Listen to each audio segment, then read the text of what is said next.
Hello students, कैसे सभी लोग। उम्मीद करता हूँ बिल्कुल ठीक होंगे। मैं मनीष आप सब लोग का वेलकम करता हूँ अपने यूट्यूब चैनल HBC हर बच्चे क्लास में। आज हम लोग क्लास 9th मैथ चैप्टर 5 की एक्सरसाइज 5.2 जो कि लास्ट एक्सरसाइज है चैप्टर की, उसको स्टार्ट कर रहे हैं। क्वेश्चन 1 क्या कह रही है, how would you rewrite Euclid's fifth postulate so it would easier to understand. देखिए, आप लोगों ने इंट्रोडक्शन के अंदर जो फिफ्थ पोस्टुलेट है यूक्लिड की वो देखी थी। वो जो बुक की लैंग्वेज है वो काफ़ी टेक्निकल लैंग्वेज है, उसको जल्दी से बच्चे लोग लर्न नहीं कर सकते हैं। तो उसने क्या बोला है, जो फिफ्थ पोस्टुलेट है उसको आप लोग इजी लैंग्वेज में लिखना है, सिंपल भाषा में लिखना है। तो सिंपल भाषा तो कुछ भी हो सकती है। आप लोग अपनी क्लास के अंदर जो भी टीचर डिस्कस करेगी या फिर आपको जो भी समझ में आता है, बस लॉजिक ठीक होना चाहिए, वो सिंपल लैंग्वेज में हो जाएगी।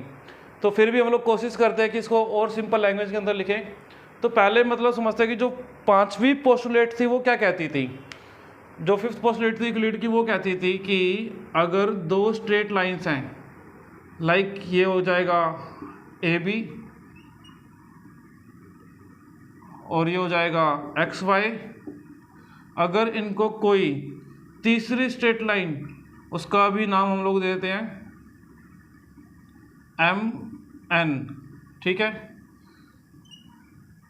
दो स्ट्रेट लाइन है AB, उनको एक नई स्ट्रेट लाइन MN क्या करती है, उसको इंटरसेक्ट करती है।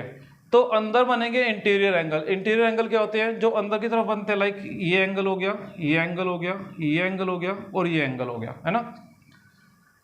तो इनको नेमिंग कर देते हैं एंगल 1, एंगल 2, एंगल 3, एंगल 4। अब देखिए भाई, उसमें बोला था कि सेम साइड में इंटीरियर एंगल। अब सेम साइड यानी कि MN लाइन के सेम साइड यानी लेफ्ट साइड में एंगल 1 एंड एंगल 2 है। सेम साइड यानी कि राइट हैंड साइड में दो एंगल है, एंगल 3 और एंगल 4। अब जो एंगल 3 और एंगल 4 है उनका सम होगा 180 से ज़्यादा, और एंगल 1 और एंगल 2 है उनका सम होगा 180 से कम। तो जिस साइड दोनों इंटीरियर एंगल का सम 180 से कम होगा उस डायरेक्शन में, यानी कि लेफ्ट साइड में दोनों एंगल 1 और 2 का सम करेंगे, 180 से कम आ रहा है, तो उसी साइड में अगर लाइंस को फर्दर एक्सटेंड करा जाएगा तो लाइन क्या करेंगी, मीट करेंगी। इसी बात को बोला गया था पोस्टुलेट 5 में। अब हम लोगों को उसको इजी लैंग्वेज में लिखना है, तो स्टार्ट करते हैं अपना सॉल्यूशन। इजी लैंग्वेज तो भाई कुछ भी हो सकती है। व्हेन अ लाइन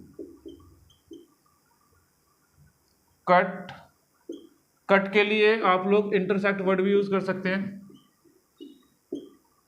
कट और intersect two lines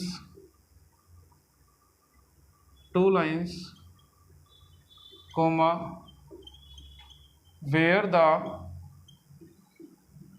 sum of two interior angles is less than 180 degree on that same side, या on that side एक ही बात है, on that same side two lines कौन सी, AB और XY, two lines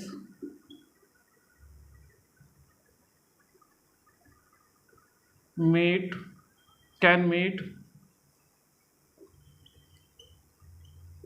when they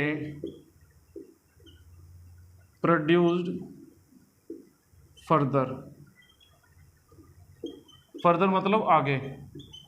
देखिए भाई क्या लिखा है मैंने, अगर कोई एक लाइन लाइक MN इंटरसेक्ट करती है दो लाइन को, AB को और XY को, और जहां पर दोनों एंगल का where the sum of two interior angle, दो इंटीरियर एंगल का सम 180 से कम होगा, उसी सेम साइड पर दोनों लाइन आगे फर्दर प्रोड्यूस करने पे, यानी कि फर्दर मतलब आगे बढ़ाने पर वो लाइन एक दूसरे को क्या करेंगी, मीट करेंगी।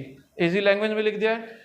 आप लोग इससे इजी कुछ और भी लिख सकते हैं, आपकी क्लास टीचर जो भी कुछ बताएगी या फिर आपको जो समझ में आता है आप उसको भी इजी लैंग्वेज में लिख सकते हैं। बट लॉजिक क्या है यहाँ पर, दो इंटीरियर एंगल का सम क्या होना चाहिए, 180 से कम होना चाहिए। ये कंडीशन फुलफिल होनी चाहिए, बाकी लैंग्वेज आप कुछ भी यूज कर सकते हैं। आई होप आपको क्लियर हो गया होगा।